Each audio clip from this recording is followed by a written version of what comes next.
नमस्कार दोस्तों, welcome to फाइनेंसशाला। आपका बहुत बहुत स्वागत है मेरे चैनल पे। अगर आप चैनल पे नए हैं, डोंट फॉरगेट टू सब्सक्राइब, क्योंकि हो सकता है आपसे कोई फ्यूचर में आने वाली वीडियो छूट जाए, इसीलिए don't forget to subscribe. And अगर आपको वीडियो पसंद आए, don't forget to like as well.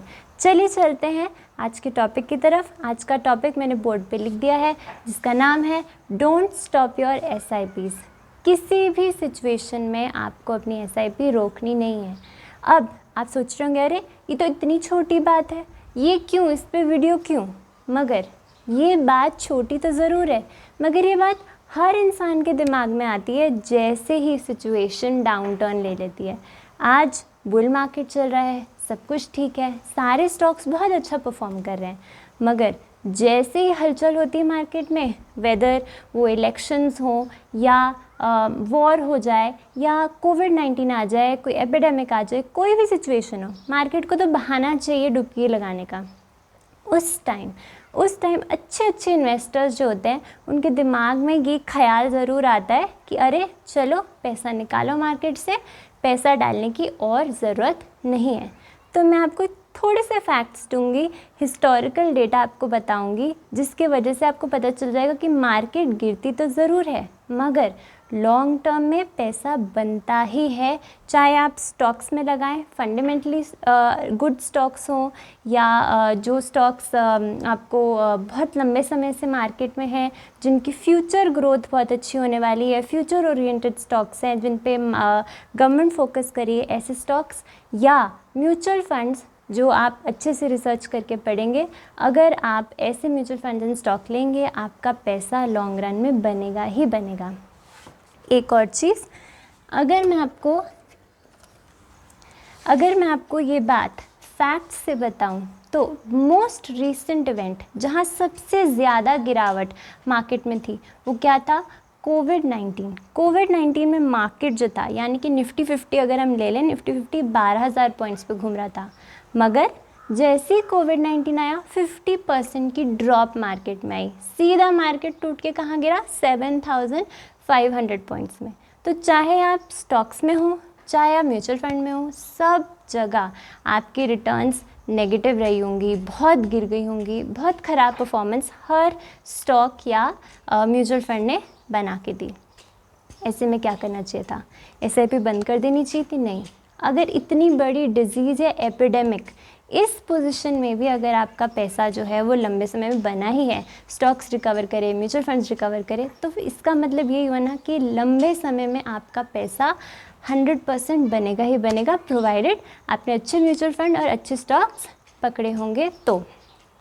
अच्छा जी, अब हम एक छोटा सा एग्जाम्पल करेंगे। 3 फ्रेंड्स को डिस्कस करेंगे जिनका 3 डिफरेंट टाइप्स ऑफ माइंडसेट्स थे। उस केस में हम ये डिसाइड करेंगे कि आप उसमें क्या हैं और आपको क्या करना चाहिए। तो चलिए शुरू करते हैं। टेबल की हेल्प से समझते हैं। 3 फ्रेंड्स थे। एक फ्रेंड का नाम था आलिया, दूसरी फ्रेंड का नाम था कटरीना, तीसरी फ्रेंड का नाम था दिव्या।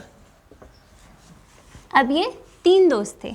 अब हम तीनों का माइंडसेट समझेंगे कि तीनों ने कोई भी ऐसी सिचुएशन जब आती है जब मार्केट बहुत ड्रॉप करता है, उस समय तीनों ने डिफरेंट चीज़ें की।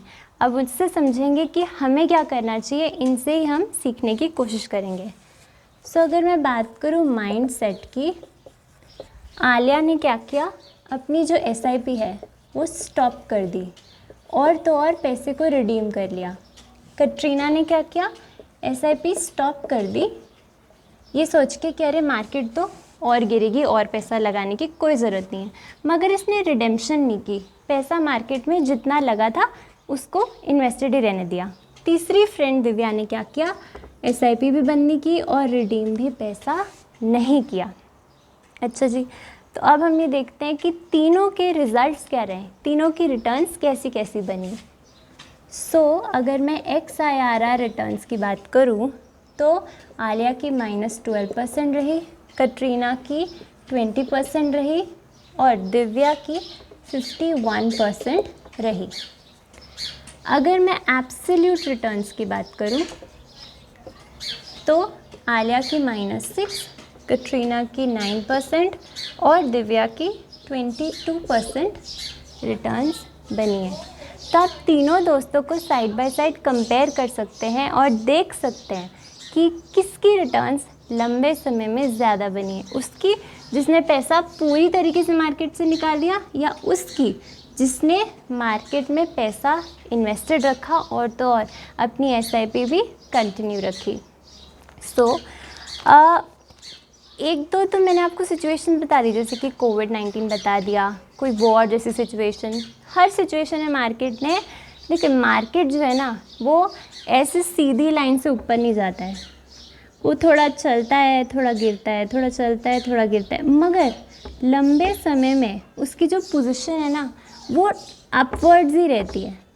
इसीलिए आप जिस भी वे से मार्केट में इन्वेस्टेड हैं, अगर आप एक बात पे विश्वास रखते हैं, दैट इज़ हमारी कंट्री की ग्रोथ में इंडिया डेवलपिंग से डेवलप नेशन बनने वाला है, उस सिनेरियो में अगर आप इस बात पे विश्वास रखते हैं तो कोई भी सरकार आए, कोई भी गवर्नमेंट आए, कोई भी वॉर हो जाए, दुनिया कैसी भी चले, हमारी स्टॉक मार्केट जो है उसने अच्छा ही परफॉर्म करना है। और अगर स्टॉक मार्केट अच्छा करेगी तो आपका जो म्यूचुअल फंड है वो भी अच्छा परफॉर्म करेगा ही करेगा।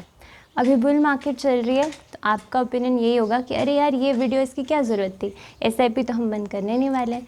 मगर अभी भी कुछ लोग ऐसे सोच रहे होंगे कि क्यों ना हम SIP बंद कर देते हैं, इलेक्शन के रिज़ल्ट का हमें पता नहीं है, बाद में शुरू करेंगे फिर से। कभी भी आपने अपनी SIP बंद नहीं करनी है। अगर आप बंद कर देंगे तो क्या होगा, लाखों का नुकसान।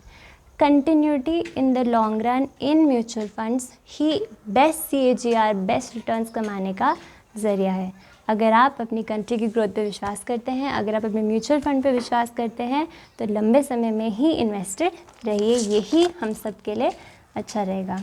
अगर आपको ये सिंपल टॉपिक समझ में तो सबके ही आ गया होगा, मगर अगर इस टॉपिक जैसी इन्फॉर्मेशन आपको और देखनी है, सिंपल कॉन्सेप्ट्स पे ज़्यादा ध्यान देना है, तो आप कमेंट कर सकते हैं। कोई और डाउट है उसके बारे में भी आप मुझे लिख सकते हैं।